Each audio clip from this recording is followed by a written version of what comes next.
मैं आज वीडियो नहीं बनाने वाला था, लेकिन आज का जो वीडियो है वो आप में से सबको देखना चाहिए, चाहे जो ब्लॉगिंग शुरू कर रहा है, चाहे वो पहले से ही कर रहा है। अगर ब्लॉगिंग में कुछ करना है आपको, तो आज का वीडियो आपको पूरा देखना ही पड़ेगा, क्योंकि आज जो क्वेश्चंस के मैं जवाब देने वाला हूँ, ये मिथ, ये भ्रम आपको भी हो सकते हैं, पहले से हो या हो जाएं करते करते। और इसकी शुरुआत होती है इन भाई साहब से।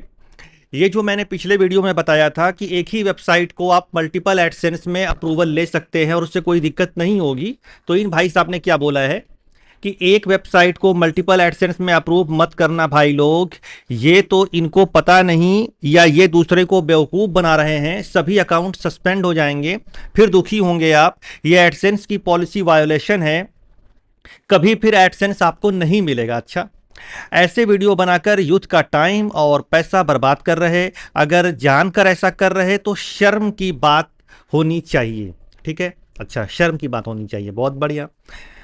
और इनके पास प्रूफ भी है, बोल रहे हैं multiple live proofs of people who got their AdSense suspended. और किसी यूट्यूबर का नाम बोल रहे हैं कि मैंने सुना है कि नहीं सुना है, अच्छी बात है। और उनका न्यूज की वेबसाइट का एडिटर है, उनका नाम बता रहे हैं, उनका मल्टीपल एडसेंस के कारण सस्पेंड हो गया, अच्छी बात है। तो दूसरी बात, आप एडसेंस की पॉलिसी पढ़ लो पहले ठीक से, वो तो अभी तक पढ़ा नहीं आपने, हंस रहे हैं ये। एडसेंस एक ही अकाउंट पर यूजर बोलता है रखने के लिए, ठीक है। अब देखिए बात को कैसे घुमाया जा रहा है, ठीक है, गोल गोल घुमाने वाली बात, वो पंचायत वाली।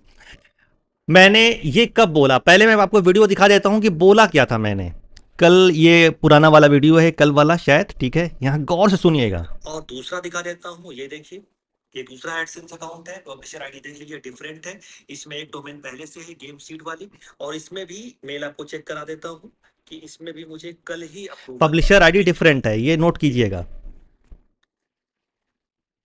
यानी अगर आप चाहें तो अपनी सेम एक ही वेबसाइट को 2 3 4 कितने भी एडसेंस अकाउंट में अप्रूव करवा के सब पे इसको रन करा सकते हैं और सब में रेवेन्यू जनरेट कर सकते हैं। अच्छा, एक ही वेबसाइट को मल्टीपल एडसेंस में अप्रूव करवाने की बात मैंने बोली, गौर से सुनिएगा। इसके अलावा ये नहीं बोला कि आप एक ही आईडी पर, आप एक पर्सन हो, एक ही आईडी पर मल्टीपल एडसेंस अकाउंट अप्रूव करवाने के लिए आप, मतलब आपको छूट मिली हुई है, आप चाहे तो जितने चाहे एडसेंस अप्रूव करवा लो अपनी सेम आईडी पर, आप एक पर्सन हो, ये मैंने नहीं बोला है। मैंने बोला एक ही वेबसाइट को मल्टीपल एडसेंस में। अब मल्टीपल एडसेंस आपके पास हो सकते हैं कि नहीं हो सकते हैं भाई, बिल्कुल हो सकते हैं। आपके फैमिली मेंबर्स के अकाउंट हो सकते हैं, आपके फ्रेंड्स के अकाउंट हो सकते हैं। बहुत से लोग एडसेंस खरीदते बेचते भी है, ये बात किसी से छिपी हुई नहीं है। अगर आपने किसी से पिन वेरीफाइड या पेमेंट रिसिप्ट या फिर फ्रेश एडसेंस लिया और फ्रेश में किसी और की आईडी लगा दी, फैमिली मेंबर की लगा दी, फ्रेंड की लगा दी, रिश्तेदारों की लगा दी, जिनकी भी लगा दी, या फिर पिन वेरीफाइड पहले से है या फिर पेमेंट रिसिप्ट पहले से है, तो उस वाले एडसेंस में ऐड करने की बात कर रहा हूं। अच्छा, तो ये बोलते हैं कि भाई ये भी गलत है शायद, ठीक है, एक वेबसाइट को मल्टीपल एडसेंस में अप्रूव मत कराना, ठीक है, ये गलत है, मुझे शर्म आनी चाहिए भाई। मैं 8 10 सालों से काम कर रहा हूं उस फील्ड में। मेरे फ्रेंड का अकाउंट था, ठीक है, और मेरा था, मैंने उसमें साथ में काम किया है, कई सालों तक काम किया है, कोई सस्पेंशन नहीं हुआ। अगर कोई एक बड़ा यूट्यूबर है, ठीक है, जो अपने आप को बोलता है कि भाई वो बहुत बड़ा ब्लॉगर है, पहली बात तो ये कि कितने ऐसे इधर यूट्यूबर है, मैं तो सबके चैनल्स देखता नहीं, बल्कि किसी भी मैं ब्लॉगर का चैनल नहीं देखता हूं, क्योंकि भाई मैं इन्फ्लुएंस ना हो जाऊं और उनकी बातें ना बताने लगूं। मेरे पास जो भी थोड़ा बहुत अपना ओरिजिनल है, मैं वो आप लोगों को सिखाने के लिए इधर आया हूं, किसी की कॉपी करने नहीं आया हूं। जिस तरह से मैं अपने वीडियोस में लाइव आपको अर्निंग, ट्रैफिक सब रिफ्रेश कर करके दिखाता हूं, कितने इधर है यूट्यूबर, मैं सबकी बात नहीं कर रहा हूं, कुछ हो भी सकते हैं, लेकिन कितने हैं जो अधिकांश वीडियो में ये करके दिखाते हैं लाइव, ठीक है। तो पॉलिसी पढ़ पढ़ के, वो भी फेक अपना मिथ बना बना करके बस यहां पर ज्ञान थोप देना अलग बात होती है, ऐसे किसी को ट्रैफिक रिफ्रेश करके दिखाना, ठीक है, वो अलग बात होती है। ये रिफ्रेश किया, 24 घंटे में आए 78,000 क्लिक, पिछले 7 दिनों में आए हैं 8,52,000 क्लिक, पिछले 28 दिनों में आए हैं 3,67,000, सॉरी, और पिछले 28 दिनों में आए हैं 3.67 मिलियन क्लिक्स, ठीक है, इतने क्लिक्स आए हैं। अब 3 महीने की बात करूंगा तो और बढ़ जाएंगे, ठीक है, ये देख लीजिए 11.8 मिलियन क्लिक्स। तो ऐसे रिफ्रेश करके कौन दिखाता है आपको, ये लिंक मैं आपको वीडियो के डिस्क्रिप्शन में भी दे दूंगा, और देखिए यहाँ पर किसी ने एडसेंस टीम से बात की है और ये बात जवाब सही है, क्योंकि मैं जानता हूँ सही है। आप भी एडसेंस टीम को मेल कर सकते हैं और ये वाला क्वेश्चन पूछ सकते हैं, और देखिए एडसेंस टीम ने क्या जवाब दिया है। यहाँ पर लिखा हुआ है कि इन्होंने डबल चेक किया है एडसेंस टीम के साथ, और यहाँ पर क्या है कि they confirm that one site can be monetised more than one publisher, and as you said the publisher can place their ad code in the site source. ठीक है, that is aligned with the policies. मतलब दो या दो से ज्यादा लोग भी एक ही वेबसाइट पर अपना एडसेंस का कोड लगा के काम कर सकते हैं। अब ये भाई साहब क्या कर रहे हैं कि मल्टीपल एडसेंस का जरूरत क्या है लगाने का। ठीक है, अब ये देखिए इन्होंने लिखा है कि और मुझे ये समझ में नहीं आता कि एक वेबसाइट को मल्टीपल जगह अप्रूव कराने से क्या होगा, क्या ज्यादा एड्स लगाना है? तो ये तो एक ही एडसेंस किया जा सकता है। बिल्कुल भाई साहब, इस मामले में आप सही हैं, किया जा सकता है। लेकिन मान लीजिए दो पार्टनर्स हैं, आप दो फ्रेंड्स हैं, दोनों के पास अपना अपना पहले से ही एडसेंस पड़ा हुआ है। ठीक है, नया नहीं, पहले से पड़ा हुआ है। आप दोनों लोगों को एक ही साइट पर एज ए टीम काम करना है कि भाई 50% तू रख ले, 50% मैं रख लूंगा, या फिर जितना तेरी किस्मत में आए वो तेरा, जितना मेरी में आए मेरा। मतलब हेडर में एक ऐड तुम्हारा भी होगा, एक मेरा भी होगा। कैसे? जैसे कि एक जो टॉप एंकर होता है वो मेरा रहेगा, और जो टाइटल के जस्ट ऊपर होता है, पोस्ट के टाइटल के जस्ट ऊपर होता है, वो मेरा रहेगा। वो टाइटल के जस्ट नीचे जो ऐड रहेगा वो तेरा रहेगा। इस हिसाब से उन्होंने अपना सेट कर दिया, अब जिसकी किस्मत में जितना आ जाए। अच्छा, मैं ये कभी क्लेम नहीं कर रहा हूं कि अगर एक ही साइट पर दो या दो से ज्यादा लोगों ने एडसेंस अपना लगा दिया तो उससे अर्निंग बढ़ जाएगी। अर्निंग नहीं बढ़ेगी भाई, ये मैंने कब बोला? मान लीजिए आपकी एक वेबसाइट है और उस पर पूरे दिन में 100 लोग आते हैं, 100 विजिटर्स, और मान लीजिए कि आपका सीटीआर 10% है, यानी 100 में से 10 क्लिक आ जाते हैं आपकी वेबसाइट पे। अगर आपने साइट के ऊपरी हिस्से में एबव द फोल्ड, जहां ऊपरी हिस्से में आपने दो एडसेंस की ऐड यूनिट, एक बैनर ऐड लगा दिया और उसके नीचे एक और बैनर ऐड लगा दिया, भाई एक के ऊपर एक तो चढ़ जाएंगे नहीं, एक के नीचे एक दिखने लगेंगे, कोई ऊपर कोई नीचे। अभी 10 क्लिक आएंगे तो दोनों को मिला के 10 आएंगे, यानी ओवरऑल एक एक यूनिट पे कितने आएंगे? 5-5। तो दोनों फ्रेंड्स के, दोनों जो टीम मेंबर्स है उनके एडसेंस पे 5-5% टीटीआर दिखेगा, तो आधी आधी अर्निंग लगभग दोनों हिस्से में बट गई, या एक्यूरेट आधी नहीं बटेगी तो 60-40 जैसे भी बढ़ जाए। तो ये इस चीज के लिए काम में आता है और गूगल की तरफ से ये अलाउड है। ठीक है, जिनको नहीं पता वो करेक्ट कर लो अपने आप को, अलाउड है। इन्होंने सस्पेंशन की जो बात की है, तो भाई मेरे पास भी एक पुराना एडसेंस है, ठीक है, जो कि उड़ गया। ये देखिए, इसमें डेट टाइम सब कुछ देख लीजिए। एक बार रिफ्रेश भी करता हूं, मैं कोई भी चीज बिना रिफ्रेश किए आपको नहीं दिखाऊंगा। ठीक है, ये देखिए, तो ये एडसेंस मेरा जो डिसेबल हुआ, इसमें देखिए पब्लिशर आईडी भी लिखी हुई है, कब डिसेबल हुआ। इसके साथ मैंने ऐड एक्सचेंज भी इस्तेमाल किया था, और ये देखिए यहाँ पर डिसेबल होने का पूरा रीजन लिखा हुआ है, आप चाहें तो बहुत करके पढ़ सकते हैं। अब ये वाला जो एडसेंस था, इसमें चूंकि एडसेंस उड़ चुका है तो उसका डैशबोर्ड तो लोड होगा नहीं, लेकिन एडएक्स का हो जाएगा। ये है एड मैनेजर का डैशबोर्ड, ये लोड होते रहता है बाद में भी। एडसेंस इसमें से डीलिंक हो जाता है, उसके बाद भी हो जाता है। ये देखिए, इसमें पेमेंट अकाउंट यानी एडसेंस तो उड़ चुका है, लेकिन इसमें पेमेंट मुझे कितनी मिली है वो अगर आप देखेंगे ऑल टाइम करके तो इसमें मैंने अच्छी खासी पेमेंट जो है रिसीव की है। अब मैं आपको ये शो ऑफ करके दिखा दूं कि भाई देखो, इसमें मैंने बड़ी बड़ी पेमेंट ली है भाई। इधर $19,000, $17,000, $7,000, $9,000, $4,000, इस तरह से बड़ी बड़ी $9,000 की आपको पेमेंट दिखा दूं, और फिर मैं बोल दूं कि भाई ये उड़ गई क्यों? क्योंकि इसमें टीम के साथ काम किया था। अरे भाई, टीम के साथ काम किया तो कई साल वर्क करने के बाद उड़ी। ठीक है, और ये क्यों उड़ी, ये तो मैं रीजन आपको बता देता हूं क्यों उड़ी।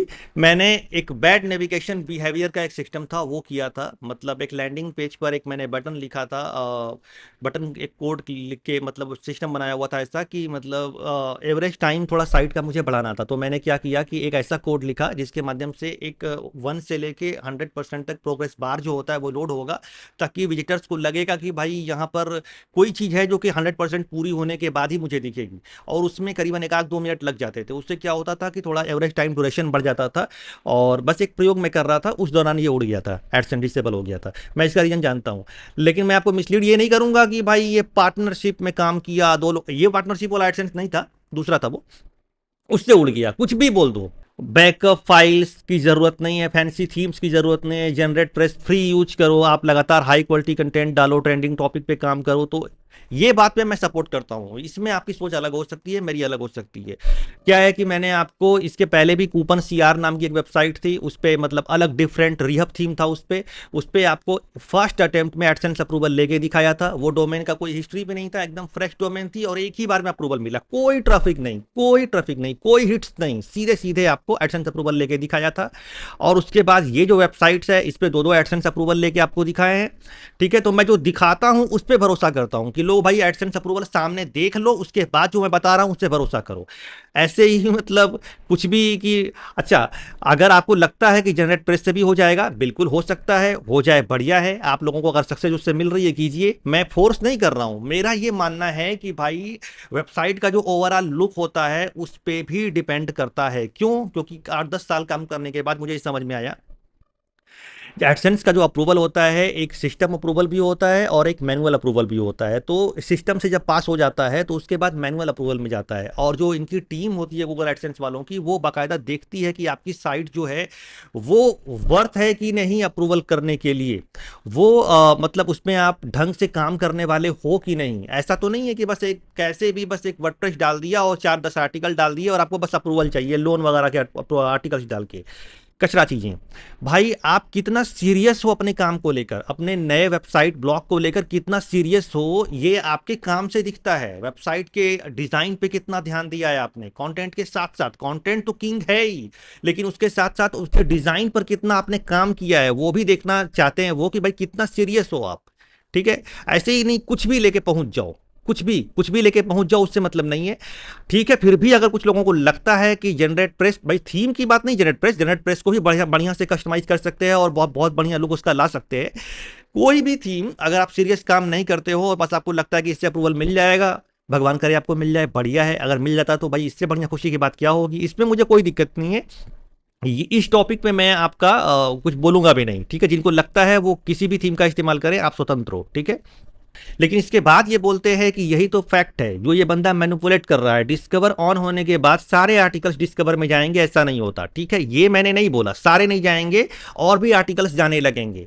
मतलब एक बार आपको पुश तो करना पड़ेगा, लेकिन पुश ट्रैफिक देके नहीं करना पड़ेगा, पुश नोटिफिकेशन वाली पुश, मतलब एक बार डिस्कवर में पुश करना पड़ेगा। डिस्कवर में आपकी साइट एक बार दिखने शुरू हो जाए, डिस्कवर सेक्शन ऑन हो जाए, तो उसके बाद जाने के चांसेस हो जाते हैं कि और भी आर्टिकल्स आपके जाएंगे। लेकिन प्रॉब्लम कहां है कि यहां पर लिखा है कि पुश से या कोई और सोर्स से जब तक नए आर्टिकल्स पे एंगेजमेंट नहीं होगी वो आर्टिकल नहीं जाएगा डिस्कवर में जनरली। अच्छा, अब ये बात मुझे अच्छी नहीं लग रही है। मेरी एक वेबसाइट थी इंडिया नेटवर्क न्यूज, मेरी एक दूसरी वेबसाइट थी सरलनामा, उन पे फ्री फायर रिडीम कोड्स के मैं हर दिन आर्टिकल्स डालता था। दिन के 1500-1500 बनते थे डिस्कवर से, और सरलनामा पे कम बनते थे, इंडिया नेटवर्क न्यूज पे ज्यादा बनते थे। अगर आप में से कोई फ्री फायर रिडीम कोड पे पहले काम कर चुका है तो सरलनामा और इंडिया नेटवर्क न्यूज .com ये दोनों डोमेन शायद आपने कभी देखी होगी। उस पर अच्छे खासे डिस्कवर से ट्रैफिक बनती थी, है ना। और भाई कमाल की बात यह है कि कोई भी हिट्स नहीं दिया, बस हर दिन एक न्यू पोस्ट डालता था। डिस्कवर के बारे में जब मैं कल वीडियो बनाऊंगा तो वो पूरी ट्रिक रिवील करूंगा कि मैं कैसे करता था। वो उन साइट्स को मैंने सेल कर दिया है, मेरे पास अभी एक्सेस नहीं है, और न ही उनके सर्च कंसोल में का एक्सेस है, क्योंकि वो जानते ही हैं कि वो रीचेक करते हैं साइट की और आपका वेरीफाई करते हैं कि साइट आपके पास अभी भी एक्सेस है या नहीं, तो वो रिमूव करनी पड़ती है। तो सर्च कंसोल में उनका एक्सेस अभी तक नहीं है मेरे पास अब उन साइट्स का। लेकिन मैं आपको जो करता था वो बताऊंगा कि कैसे डिस्कवर में उनको मतलब इनेबल किया और कैसे डिस्कवर से उससे पैसा बनता था, ट्रैफिक आती थी फ्री में, वो पूरा बताऊंगा। जिसको मानना होगा वो मानो। और जितने भी लोग ये अपना ईगो पाल के रखे हैं ना कि मतलब कुछ भी बोल दो इधर चलेगा, भाई अगर आप बहुत एक्सपर्ट हो तो यहां क्या कर रहे हो आप? अगर अच्छा पैसा बना रहे हो मैं भी खुश हूं, बहुत अच्छा बात है। क्या आप मुझे एक्सपोज करने के लिए आए हो? क्या आपके लाइफ का बस यही एक गोल रह गया है? अगर एक्सपोज नहीं करना है, अगर आपको लगता है कि आपके पास बहुत अच्छा ज्ञान है, आपके पास अपने पैसा भी बना रहे हैं, ब्लॉगिंग में सक्सेसफुल है, आप भी चैनल बना लीजिए और लोगों को अच्छा ज्ञान दीजिए। ठीक है, मेरे पास जो है मैं लोगों को सिखा रहा हूं। तो जितने भी लोगों के पास ईगो पड़ा हुआ है अपना ना, तो वो लोग मतलब अपना ईगो अपने पास रखो। वैसे भी मैं इस चैनल से बहुत ज़्यादा अर्निंग नहीं कर रहा हूँ। ठीक है, ये मेरा चैनल है, और ये देखिए $20 का बैलेंस यूट्यूब से बना हुआ है, ठीक है। तो कुछ मैं खास अर्निंग यूट्यूब से नहीं कर रहा हूँ, तो यूट्यूब से मैं पैसा बनाने इधर आया नहीं हूँ, ठीक है, मुझे ज़रूरत ही नहीं है उसकी। मेरी अर्निंग कितनी होती है ब्लॉगिंग से, कितनी नहीं होती है, ये भी छिपा हुआ नहीं है। पिछले कोई भी रैंडम वीडियो उठा के देख लिए, मैं ज़्यादातर वीडियोज़ में दिखाई देता हूँ कि रिफ्रेश करके कि कितने डॉलर बन जाते हैं। मुझे ज़रूरत नहीं है, मैं जितना है उतने में खुश हूँ। मैं जो जानता हूँ वो सही चीज़ आपको सिखाने के लिए आया हूँ। एक भ्रम लोगों को और भी होता है कि एक ही आईपी एड्रेस से मल्टीपल एडसेंस लॉगिन करके नहीं रखने चाहिए। बहुत बढ़िया, ये मेरा एक कंप्यूटर है, इसमें मैंने 3 एडसेंस रखे हुए हैं और तीनों लाइव हैं। ये एडसेंस है, ठीक है, ये इसकी पब्लिशर आईडी आप देख लीजिए। ये एक दूसरा एडसेंस है, ये देखिए, ये दूसरा एडसेंस है, इसमें मुझे $1258 की पेमेंट भी मिली है, ठीक है। एक तीसरा भ्रम भी लोगों को होता है कि भाई एडसेंस जिस नाम से है बैंक बैंक भी उसी नाम से रखना चाहिए। भाई बकवास है सब, ठीक है। एडसेंस किसी और नाम से है, ठीक है, और पेमेंट किसी नाम से आप ले सकते हो। देखिए ये पेमेंट का नेम देख लीजिए, और क्या ये $1200 कुछ बने हैं पिछले महीने, ये छोटा सा है पेमेंट है इसमें, ठीक है। और भी एडसेंस है, जैसे कि इसी कंप्यूटर में है, ये जो आपको दिखाया था पिछली बार जिसमें सच लाइव अप्रूव हुई थी, ये भी देखिए और भी एडसेंस है। तो भाई एक ही आईपी एड्रेस से बहुत सारे एडसेंस लॉगिन करके एक ही मशीन में रख सकते हैं। हाँ ध्यान रखिएगा, ब्राउजर अलग अलग यूज करने हैं। टॉपिक छूटा हुआ था कि पिछले वीडियो में ट्रैफिक किस कीवर्ड पे आई थी, कैसे आ गई थी, वो पूरा आपको सेटअप बकायदा दिखाने वाला हूँ। और ये जो सच लाइव एक डोमेन जो है, ये जो न्यूज की वेबसाइट है, इसका प्रॉपर, क्योंकि बहुत सारे लोगों ने कमेंट किया है कि इसका प्रॉपर आपको मतलब सेटअप चाहिए कि A to Z लोगों की साइज क्या होगी, ये मेन्यू कैसे सेट होगा, ये होम पेज पे ये न्यूज़ टाइप का ये कैसे विजेट्स आ रहा है, ये लुक कैसे आ रहा है, इसको कैसे एडिट करना है, और भी ज़्यादा कस्टमाइज अपने हिसाब से कैसे करना है, सब कुछ A to Z इसमें कुछ भी बचेगा नहीं। पूरा सेटअप वीडियो जो कि लंबा होगा घंटों का, वो वीडियो इस डिस्कवर वाले वीडियो के बाद आने वाला है, ठीक है। तो मिलते हैं अगले वीडियो में, तब तक के लिए अपना ख्याल रखें। Good bye.